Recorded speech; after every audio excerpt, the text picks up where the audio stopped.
Bonjour à tous et bienvenue encore sur la chaîne de Vintage Cars. Alors aujourd'hui on va s'attaquer à vous présenter une petite Silver Cloud, donc une Rolls-Royce de 1965.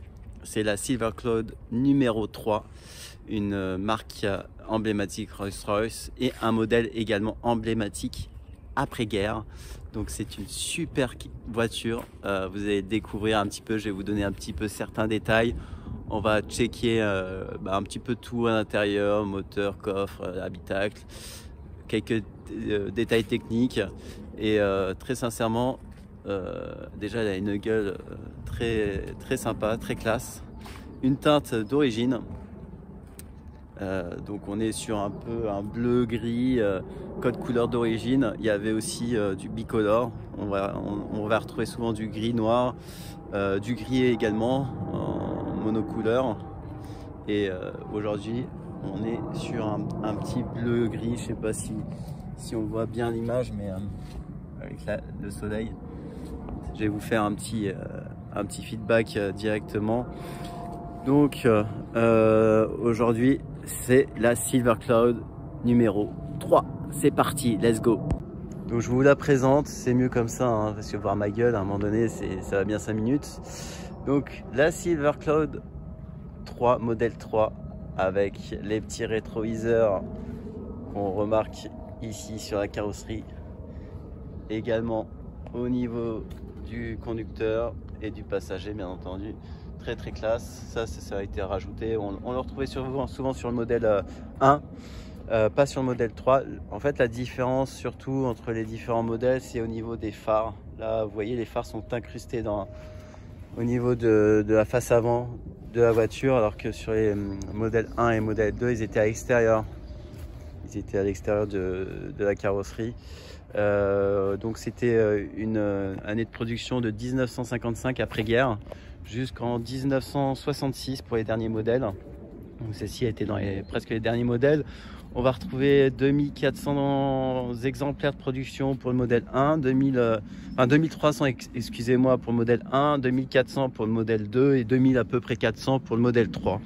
Donc grosso modo on arrive à un peu plus de 7000 modèles vendus pour la Rolls-Royce donc Silver Cloud. C'est un exemplaire qui ressemblait beaucoup à la Bentley S. Donc on a vraiment une ligne, hein, il faudrait que je m'éloigne un peu, mais vraiment la même ligne sur ce modèle là que la Bentley. Une voiture vraiment purement anglaise, avec la classe et le raffinement anglais qu'on connaît tous. Et donc c'est une voiture qui a varié en fonction des modèles. Le premier modèle faisait, donc Silver Cloud 1, faisait 155 chevaux. Elle faisait du 160 km, même pas 150 km/h, ce qui était pas mal, hein, pour 1955, ça allait très vite. Ensuite sur le modèle 2 on était sur un V8, on était sur 165 chevaux, donc un autre gap de modèle sur le moteur. Et le modèle 3 on va osciller dans les mêmes eaux, hein, c'est presque la même puissance. On avait un petit gain, un léger gain sur la puissance, mais pas énorme. C'est surtout le côté design où il y avait une certaine différence. Ce qu'on peut dire aussi, c'est que en longueur, en fonction des modèles, ça varie un petit peu, mais pas sensiblement, très léger. On est sur 5,40 m en longueur à peu près. Certains modèles sont à 5,38 m, 37 m. En largeur, 1 m presque 90 m. Et en hauteur 1,62 m. Donc on avait 1,62 m en hauteur, ce qui fait une voiture assez haute, mine de rien, au niveau du toit. Et assez longue, hein, 5,40 m, ça commence à faire une belle longueur. Ce qu'on remarque, c'est bien sûr la calandre, hein, on connaît tous la calandre des Rolls-Royce, hein. C'est vraiment ce qu'on remarque le plus, c'est magnifique, hein. Elle a une classe, un design intemporel et une subtilité qu'on voit plus malheureusement, même sur les nouvelles. Il n'y a pas ces courbes qu'on retrouve, il n'y a pas cette classe à l'anglaise. Moi, après, j'affectionne beaucoup les anciennes, mais j'adore tous les détails de cette voiture. On va voir les flancs blancs avec le petit détail sur les jantes, le même code couleur bleu. On va voir, bien sûr, vous connaissez bien sûr la petite ligne fait à la main. Tout ça c'est fait à la main par le même dessinateur qui nous fait les lignes à la main. Je me souviens plus de son nom, hein, mais elle est très connue. On a les initiales de l'ancien propriétaire, mais c'était vraiment une classe incroyable avec les petits phares derrière, le petit pot qui va bien. Au soleil, elle rend bien. On a de la chance aujourd'hui, il fait beau, c'est pour ça que je me suis dit on va vous faire une présentation de cette magnifique Rolls-Royce. D'ailleurs qu'on va certainement malheureusement mettre à la vente pour d'autres projets, hein, mais ou peut-être qu'on va la garder, on ne sait pas trop, hein, on hésite, mais voilà, c'est une superbe voiture. Je vais vous présenter un petit peu l'intérieur du véhicule. Vous voyez les boiseries, on est vraiment sur la boiserie de qualité. Donc là, on va retrouver tout ce qui est fenêtre électrique. Hein. En 1965, c'était déjà pas mal. La poignée qu'on peut ouvrir pour une question de sécurité pour pas fermer, ou laisser comme ça pour vraiment fermer la porte d'une façon sécuritaire. Un petit coffre pour mettre, pourquoi pas, une lampe ou un parapluie. Bon, elle est un petit peu sale la voiture, faites pas attention. Les petits sièges en cuir qui vont bien. C'est vrai que le blanc ressort très bien. Blanc un peu ivoire. Hein. La boiserie intérieure, on est bien installé en plus dedans. C'est vraiment très confortable. Petit endroit pour ranger, petit parapluie. C'est pas un parapluie Rolls, malheureusement, j'aurais bien aimé. Comme ils font aujourd'hui. La petite boîte à gants. Ciel de toit. Petite lumière, on a des petites lumières, vous allez voir, on va faire un petit tour derrière, c'est très sympa. Donc ici on va retrouver le niveau d'huile, la température, l'essence, voilà, de la batterie.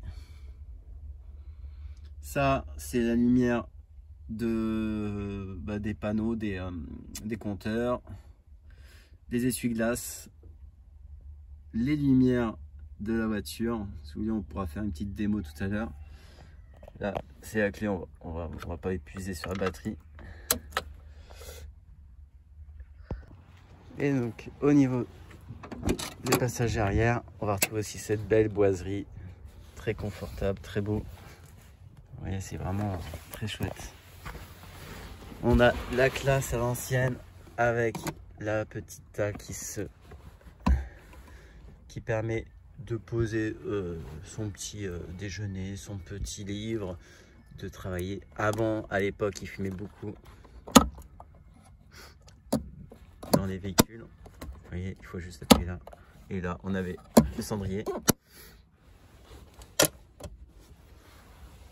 Très belle boiserie. C'est vraiment très clair. J'aime beaucoup.